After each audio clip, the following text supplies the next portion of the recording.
Throughout his tenure at the Department of Defense, Secretary Pete Hegseth has confronted lots of questions about his leadership. It started when he barely squeaked through a grueling Senate confirmation process in January, and then 3 months later, he became embroiled in Signalgate. Lately, he's facing scrutiny over his strikes on boats off the coast of Venezuela, specifically the use of a reported double-tap strike to kill survivors of one of the destroyed boats. Some lawmakers are saying that the second strike would have violated the laws of armed conflict. Standing by is Ryan Schmelz. Ryan is a White House and Capitol Hill correspondent for Fox News Radio. So Ryan, Hegseth's own party is questioning these strikes. Who on the GOP side is voicing concern?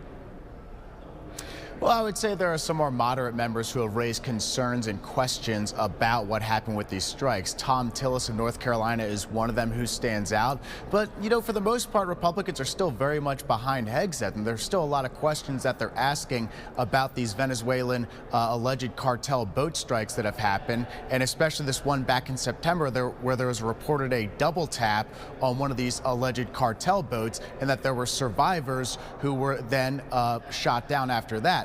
But there was a intelligence briefing today with Admiral Bradley, who was the commanding officer over top of these strikes, and two very different sides of the story when lawmakers went into that. You had Democrats saying what they saw, and this was the top Democrat on the Intelligence Committee, Jim Himes, saying that it was the most disturbing thing he had seen in his time in public service. But then you had the top Republican and the chairman of the Intelligence Committee in the Senate, Tom Cotton, saying that he felt that Admiral Bradley acted within his legal authority to take out these boats because he felt that the two survivors he saw were trying to put the ship back over and continue on.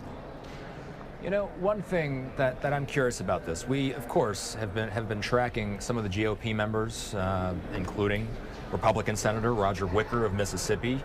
He, alongside House Armed Services Chair Mike Rogers of Alabama, and top Democrats on the committees, they're investigating the Department of Defense. Is this, Ryan, what it looks like for Congress to assert its authority to conduct oversight of the White House?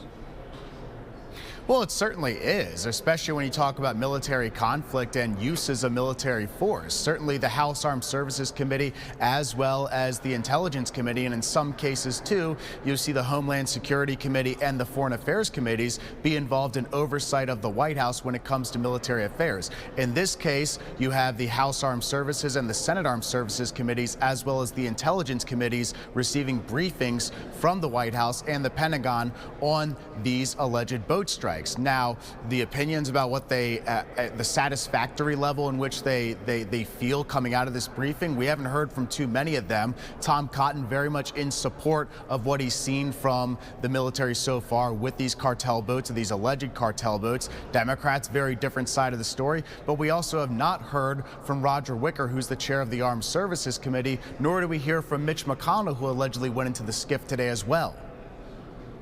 Oh, you know, we've been tracking reaction from lawmakers here, Ryan. This is Representative Amy Barra. She's saying Secretary Hegseth must come before Congress and justify the legality of the military's boat strikes in the Caribbean. The American people deserve clear answers from this administration, they say. You know this week, the chairs of the Armed Services Committee, along with the top Democrats on the committees, are hearing private testimony from Navy Vice Admiral Frank Mitch Bradley. The White House says that Bradley ordered the second strike on the survivors, this double tap, if you will. What will they do with the information they learn from that testimony, Ryan? Is it clear who makes the final call on whether Hegseth's department is acting within legal bounds? Well, I do think we did get our answers on that today. We have two separate lawmakers, one Republican, one Democrat, who confirmed that Admiral Bradley was never given a kill order or a no quarter order from anyone in his superiors. So Hegseth has been alleged for doing that, but Admiral Bradley said that it was his decision, it looks like, to make the decision to go back and essentially do a double tap on these suspected cartel boats. So that was the original accusation, was that Hegseth had ordered a no kill order or a no quarter order. It doesn't appear that that's the case, at least from the people we've heard from so far who were in that briefing today. But then again, there are going to be the next steps here, which is the possibility of seeing this video released to the public, the video that members of the Intelligence Committee and Armed Services Committee saw today, which President Trump said earlier this week he is very much in favor of. So that could be a next step here. And there also could be public testimony from Bradley that could happen down the road as well. So one thing that we, of course, are tracking also is how Hegseth himself is responding to this. He posted this. He says, as usual, the fake news is delivering more fabricated, inflammatory, and derogatory reporting to discredit our incredible warriors fighting to protect the homeland. As we've said from the beginning, and in every statement, these highly effective strikes are specifically intended to be lethal kinetic strikes. The declared intent is to stop lethal drugs, destroy narco boats, and kill the narco-terrorists who are poisoning the American people.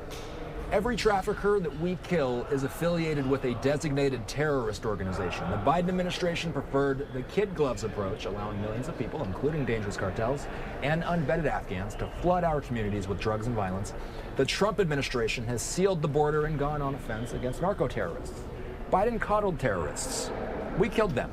So, Ryan, so far has President Trump He's largely stood by Hegseth, correct? Are there any signs of Hegseth losing Trump's support at this point?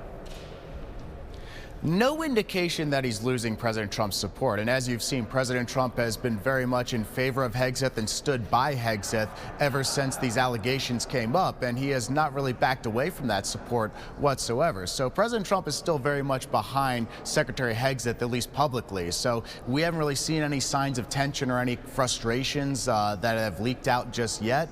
You know, there could be some back and forth here and there, maybe some disagreements here and there. But for the most part, President Trump publicly has been very much behind Hegseth. Ryan Schmelz joining us from the Rotunda. Good to see you, Ryan. Thanks. Good to see you too, Austin. Thank you.